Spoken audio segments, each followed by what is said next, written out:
એક વાણીમાં અત્યારના બધા કલાકારો ગાતા સાધુ આવ્યા લખ 4 જાડેજા 4 લાખ અત્યારે ભેગા નથી થતા તેદી થી આવી છે બધા માથાએ હલાવે એવું નથી 4 લક્ષ લઈને આવ્યા જેસલની ઝૂંપડીએ ભજન પાક્યું ને સતી તોરલ ને જાડેજાનું ત્યારે 4 લક્ષ લઈને આવ્યા ધર્મ અર્થ કામ અને મોક્ષ ભજન તમારું પાકે ને એટલે મારા નાથ ને તમારી ઝૂંપડી સુધી આવવું પડે ને આવવું પડે મીરા ની આવ્યો જલારામ ને અહીંયા આવ્યો શિબી રાજા ની આવ્યો સગાળસા ને અહીંયા આવ્યો નરસિંહ મહેતાના 52 કામ કર્યા ભલામણ ભજન પાકવું જોઈએ મારો કહેવાનો આપણે ખેતરમાં વાવીને તો 3 મહિના રાહ જોવી પડે પણ વાવવું તો પડે ને વાવ્યા વગર કે ભાગમાં જાય છે ભાગમાં ગાંડા બાવળિયા થાય કઈક મહેનત તો હોવી જોઈએ ને આપણી પુરુષાર્થ તો હોવો જોઈએ ને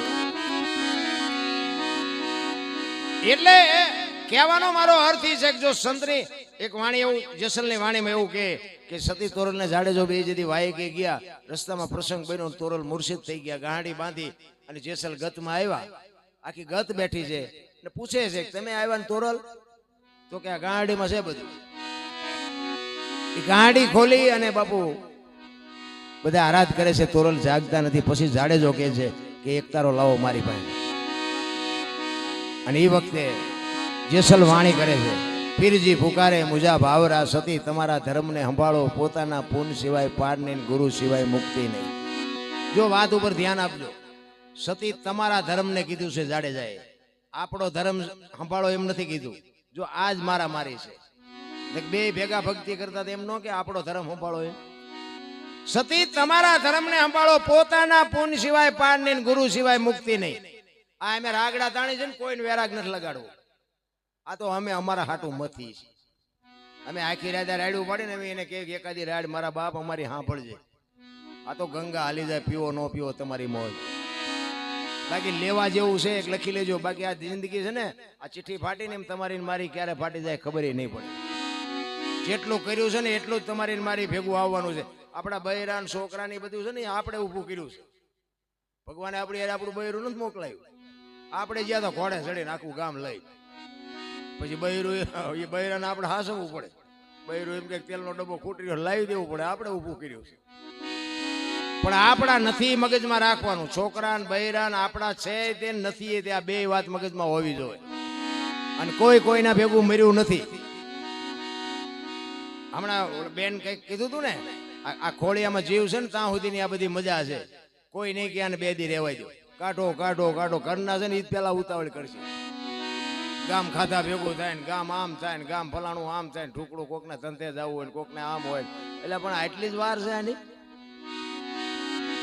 જીવન છે ને આવું નોર્મલ જીવન છે જેટલો સમય મળ્યો છે એટલો કઈક આનંદ કરી લેજો ને જે કરેલું છે ને ગંગા સતીની વાણી કહે છે 21,600 સુવાસા બાબુ તમારા ને મારા આ સ્વર છે ને ઈ જ ઈશ્વર છે બીજો કોઈ ઈશ્વર છે નહીં આટા મારતાય નહીં તમારામાં મને ઈશ્વર દેખાય ને મારામાં તમને ઈશ્વર દેખાય તો સમજી લેજો છે નો દેખાતો આખી દુનિયામાં આંટો મારો ક્યાંય જો ભેગો થાય મને કહેજો કાંઈ છે બોલે બીજો નહીં પરમેશ્વર છે પોતે એકલ મઠા અવળા મથે બહાર જઈને ગોતે હરિદ્વાર વાળા કે દ્વારકા જવું છે સોમનાથ વાળા કે પાવાગઢ જવું તો હાસું ચાં છે તો કહો ચાઈ છે જ નહીં બધી દુકાનો ખોલીને બેઠા છે તમારી પાસે જે તમે મંદિરમાં જાઓ ને મંદિરની મૂર્તિ સામે તમે આમાં હાથ જોડો ને ત્યાં તમારી આંખો બંધ થઈ જાય ઈ મૂર્તિ હોત એમ કહેતી કે અંદર જો અંદર આ મને ત્યાં બેડ્યો હું તને શું દઉં પણ સમજાતું જ નથી શું કરવું બોલા ઈ જાડેજો કે છે સતી તમારા ધર્મને સંભાળો પોતાના પૂન સિવાય પાર નહીં ગુરુ સિવાય મુક્તિ નહીં અને આવડી આ જ વાત બાપુ સતી તોરલ જાડેજાને કરે છે ક્યારે મધ્ય દરિયામાં પૂગ્યા ને ત્યારે તોરલે જાડેજાને આ જ વાત કરી હતી જાડેજા પાપ તમારું પાપના પોટલા ફગાવી દો તમે જો પુણ્ય કર્યું હોય તે યાદ કરો હામી બાપુ ભજનની વાણી અડી રે પણ આપણે સમજાતું નથી પછી અવારે પૂછે કે મજા આવી જામો પડ્યો પરબમાં સેવાદાસ બાપુ હતા ને ત્યારે હારા કલાકારોને બોલાવીને પ્રોગ્રામ રાખે અષાઢી બીજ હોય ગુરુ પૂનમ હોય પછી બધા સેવકો એમ કે બાપુ આજ તો ભારે મજા આવી બાપુ જામો પડ્યો પછી બાપુ એમ કે જામો પડ્યો પણ કાંઈ ફેર પડ્યો ફેર ન પડે તો બાપુ આનો અર્થ એ શું આ કથા માંડવાના મેં હમણાં વાત કરી તમે જે કથા બેહારો એ કથાથી તમને ફાયદો શું મને કયો શું ફાયદો હું? બાકી તો ફાયદો કોને હોય? વાંચવા વાળાનો હોય, મંડપ વાળાનો હોય, સાઉન્ડ વાળાનો હોય, મારા જેવા કલાકારને હોય, સાજિંદાનો હોય. તમારે શું? તમારે કથાનો ફાયદો જોતો હોય ને તો ભાઈ ભાઈનો જો દુમેળ મટી જાય, હાઉ વહુનો દુમેળ મટી જાય, બાપ દીકરાનો દુમેળ મટી જાય, સમજી લેજો કથા થઈ. નકર તો ખિસ્સા હળવા થાય, બીજા નીલોળા થાય. તમારે હું અમારા દોણા ચૈતર મહિનામાં હાલ્યું તો હાલ્યું પૂછો આ બધા. મેં કીધું જે થવું હોય આપણું હાલે હે ને એવડે એમનું જે થાય છે. 5 ગામ ધુમાડા બંધ જમે અને હગા ભાઈઓ ન હોય. બોલો હવે આ કથા કોઈ દી પોગે ને પતે? સાચું સમજાતું જ નથી ભલામણ. મને તો એમ થાય ભલામણ જીવે એવું આવ્યું. અત્યારે છોકરા કાજુ બદામની ઓગેટ કરે. બોલો નથી ખાવું? હું તો એમ કહું ખાને દીકરા અમને પાર્લે નથી ચડ્યું. અમારે એક ચોથી ચોપડી ભણે મારા દીકરાનો દીકરો. અત્યારે તો ઓલા જીન્સ ફાટલા પહેરે ને ફેશનમાં, ઓલા જીન્સ ના ટી શર્ટ બીસ ફાટલા હોય ને, ચોથી ચોપડી ભણે તો છોકરું જેવડું 9-10 વર્ષનું હોય ને. એ મારી પાસે આવ્યું ને, મેં કીધું બેટા તારા પપ્પા જઈ ગયા તો કે સુરેન્દ્રનગર. મેં કહું આવે ને એટલે કહેજે મારે એને વઢવું કે કાં. મેં કીધું પૈસા નો હોય તો હું આપું બેટા, તું સુરેન્દ્રનગર ભણવા જાય ને આવા ફાટલા પહેરાવે? મને કે દાદા તમને નથી ખબર પડતી. બોલો ચોથી ચોપડી ભણે એ મને કે તમને નથી ખબર પડતી? મને કે આને ફેશન કહેવાય. મેં કીધું બેટા આવા ફાટી ગયેલા એની માથે થીગડા પહેરી પહેરીને મેં મરી ગયા. આવી ખબર નહોતી કે આવું ટાણું આવશે ને ખાસ પીર ન રાખે તો મેં અત્યારે પહેરા. અરે શું સમય આવ્યો ભલામણા, જીવે એવું આવ્યું છે. મને તો એમ થાય કે તમારે અત્યારે દિલ્હીથી કલકત્તાથી જઈને હાજે આવવું હોય ને તો આવતા રહ્યો બાપુ. એવો સમય છે. વાહન મકાન રૂપિયા શું ઘટે છે મને તો એ નથી થતું. મને તો એમ થાય ખારું આ હમણાં ટાઈમ પૂરો થઈ જાય ને હમણાં વ્યૂ જવાનું થાય.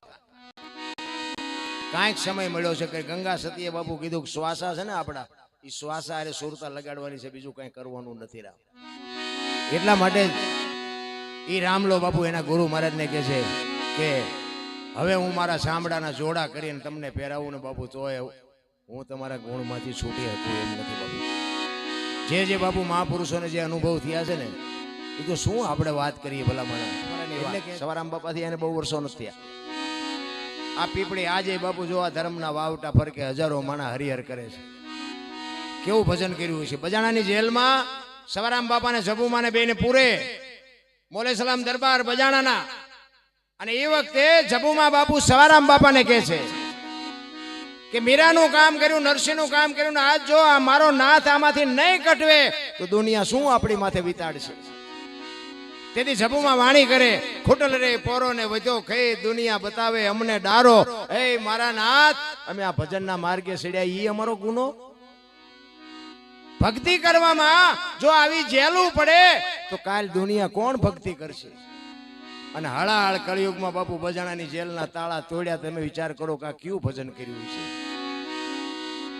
આપણું બાપુ કામ જ નથી. હું તો એટલે કહું છું કે આટાનો મારો તો કાંઈ નહીં, પણ છે ને 5 નામ લ્યો ને તો મહિને 1.5 થાય. અને ઈ આપણું બેલેન્સ છે ને ઈ જાહો તેથી કામમાં આવવાનું. બાકી જે હરી આ બંગલા ને રૂપિયા ને ગાડીઓ ને બંગલા ને નોકર ને ચાકર ને કાંઈ હારે નહીં આવે. સમજી લેજો ઉપાડો થાય. કોઈ નહીં કે ક્યાં રાખો. અત્યારે આપડા કોઈનો દેહ દુર્ગંધ નથી મારતો, જોઈ લ્યો. એમાંથી એક તત્વ નીકળી જાય દેહ દુર્ગંધ મારી જાય. અત્યારે જોવું તો જોઈ ને, અત્યારે કોણ ઉટકીને સાફ સુફ રાખે છે? જોવું તો જોવે ને, કોઈ વિચાર્યું જ નથી. બહાર જ આંટા મારે છે બધા. અહીં જવું છે, અહીં જોવાનું છે, અહીં જવાનું છે. એટલે પણ કઈ છે જ નહીં. શું જોવાનું? અહીંયા બધા અહીંયા કોઈ માણસ એને કઈ પૂંછડા નથી ઉઈ ગયા. આપણી જેમ જ છે. ઠીક છે, દુનિયા જોવા જેવી છે, હરો ફરો મોજ કરો, બાકી મળે કાંઈ નહીં.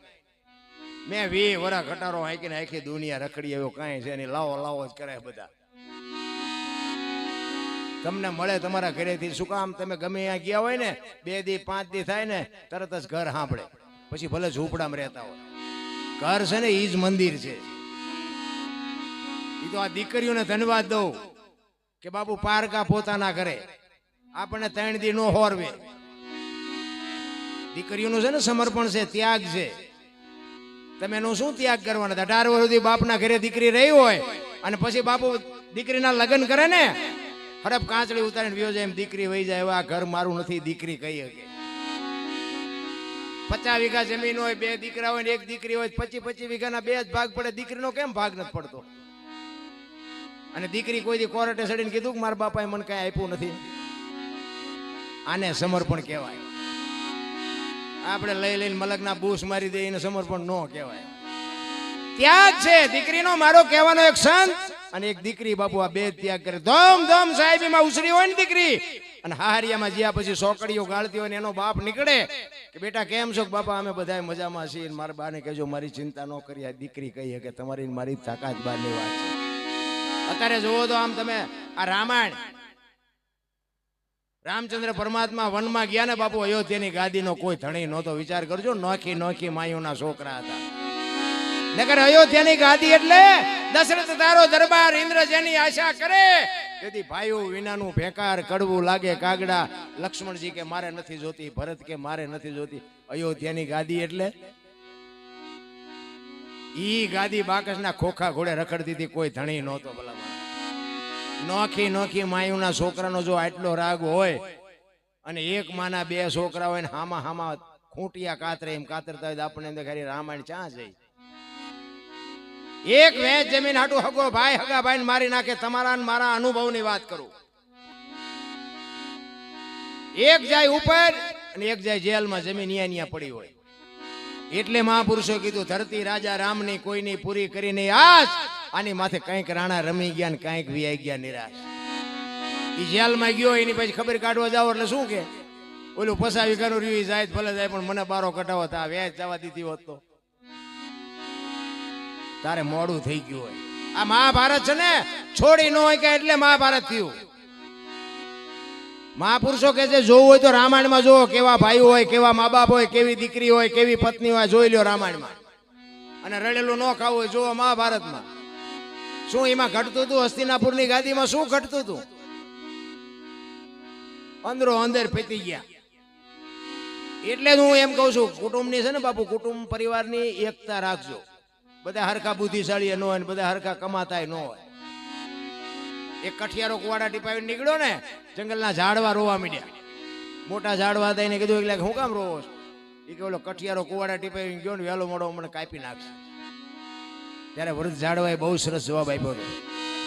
એ કે કઠિયારાની તાકાત નથી ને કુવાડાની તાકાત નથી, પણ મારી પાસે હાથા આપડા છે જોજો. એ કે જો હાથા ન બની ને તો બાપુ કોઈ ન કાપી શકે. એમ તમારા અને મારા કુટુંબ ને પરિવારમાં જેથી વિખવા જાગે તેથી અંદર ઉતરીને જોજો એકાદો હાથો આપણો હોય નકર કોઈની તાકાત નથી. પછી સમાજ કોઈ બી હોય, આખી દુનિયા ગમે બોલો, પોતાના જ નથી ગમતા. અહીંયા જ આપણે થાપ ખાઈ ગયા. હું તો એમ કહું છું કે આ પુણ્યમું ફરવા જાવ છો ને બીજું ફરવા જાવ છો ને એ નો ફરો ને ભયોના દેણા ફરો ચોપડે સડશે. ઈ કામમાં આવશે. કહેવાનો મારો અર્થ એ છે બાબુ, જીવવા જેવું મળ્યું છે ને અત્યારે કોઈને કઈ ઘટતું નથી. કોઈને થીગડા વાળું લુગડું પહેર્યું મને દેખાડો તો. કોઈનું ઘર એવું છે કે અમારે આજનું ખાવાનું છે ને કાલે અમારે કઈક લાવશું તાર ખાઈશું એવું ઘર છે કોઈને? તોય બધા રોવે જ છે ભલા મને. રોજ પૈસા ઢળ્યા, કાલે આટલા હતા ને આજે આટલા વધ્યા, કાલે આટલા હતા ને આજે આટલા વધ્યા. ઓલો ઉપર બેડો ગણે છે તારા સુવાસા, કાલે આટલા હતા ને આટલા ઘટ્યા, આટલા હતા ને આટલા ઘટ્યા. ગણવાનું છે ગણો. આ પૈસા કોઈ મેળ નહીં પડે. આપણે કોઈ રૂપિયો નહીં મોઢા મૂકે મૂકશે ને તો કોઈ કાઢ લેવાનું. જીવન બાપુ નોર્મલ છે, કાંઈ છે જ નહીં. આપણે બધું ઘૂંસવું છે. આ બધું ઓલે દોરાની પતંગ ને દોરાનો સમય હોય છોકરા પછી ઘૂંસવી નાખે આખો દી ઘર મથે તો એનો મેળ પડે એવી ઘૂંસ કરીને બેઠા છે આપણે. બાકી કાંઈ છે જ નહીં, મોજ કરવાની છે. આ તમારો ભાવ લાગણી બાપુનો ખેંચ ના છે એમને કે આજે આપણી ચોથી રાત છે. હાલો મારી ભેગા તમે ખાલી ઉજાગરો કરો. હાલો મારી યારે ખબર પડે તમને. અને પાછા આ ચમ તેમ કીધું હજી બેહો ભૂખ જાણે માનતા રાખી હોય અમારે. 4 દિવસ આ ચોથી રાત. પણ મારો કહેવાનો મતલબ કે ભાવ ને પ્રેમ છે. પ્રેમ ને વાચા હોત તો જગત જોગી બની જાત, હલકી ને હિમાલય જાત, પછી ભગવા પેરી ભૂદરા. પ્રેમ છે ને 8 અક્ષરનો મંત્ર છે. પ્રેમ હોય ને આ પરમેશ્વરને પ્રગટ થવું પડે. ખરેખર તમારા આજુબાજુના ગામમાં રાવડિયાવદરના બધા ગામમાં ખૂબ આપણે ભજન કર્યા છે, બધા મારે સાંભળ્યો છે. પણ જે લાગણી, જે પ્રેમ, જે ભાવ, ત્યાં જ બાપુ પરમેશ્વર હોય. અને આત્મો ગયો છે ને એ કંઈક એવો પવિત્ર હોય તો જ બાપુ એવા ભજન થાય, નકર ભજન થતા નથી. કાં તો તબલજીમાં ડખા હોય, કાં સાઉન્ડમાં ડખા હોય, કંઈક ને કંઈક અમારા હબાકા આવે એવું હોય. પણ આવો બધો મેળ તો બાપુ એ આત્મો એવો પવિત્ર હોય. અને વાંય ઘરના સભ્યો કંઈક બાપુ એવા ઉમળકાથી 5 રૂપિયા વાપરવા જેને કે મા બાપ કાંઈ લઈને ગયા નથી, એની વાંહે કંઈક એનો જે ઉમળકો હોય ને બાપુ એ જ ભજન કરાવે, બાકી એમ નામ થાય નહીં. એટલે સવાર આમ કે છે કે બાપુ આ ગુરુ ગમ પ્યાલા પીવાની વાત છે. ગુરુ મહારાજ એમ કે આ ખાલી કૂવો છે ને આમાં થૂબકો મારી દે એટલે બીજી મિનિટ ન થવા દે ને એ કંઈક મેળવી શકે. પછી એમ કે બાપુ આ તો ખાલી છે ને પગ ભાંગી જાય ને એ ન કરી શકે.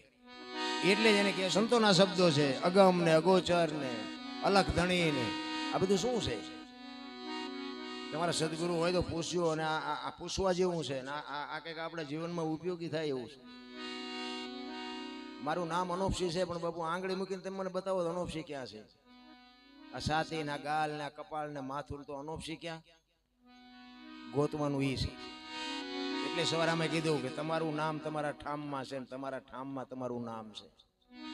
ભજનમાં તો બાપુ છે ને બેઠા હોય ને ઘડિયાળમાં ન જોવું પડે ને બંગાવો ન આવે ને ચા ની જરૂર ન પડે ને મારો નાથ હવારે હુરજ નારેડ ઉગે.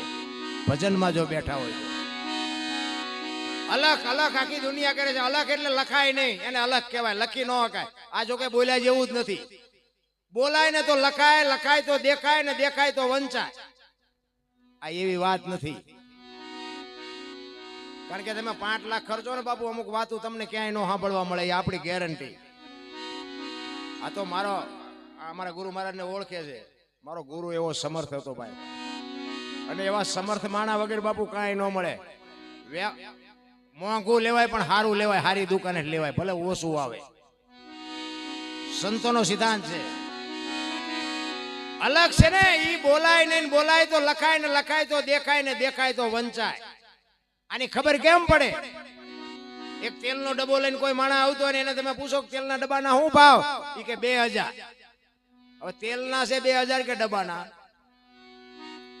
વિચાર કરજો. પણ વાત ઉપર ધ્યાન આપજો.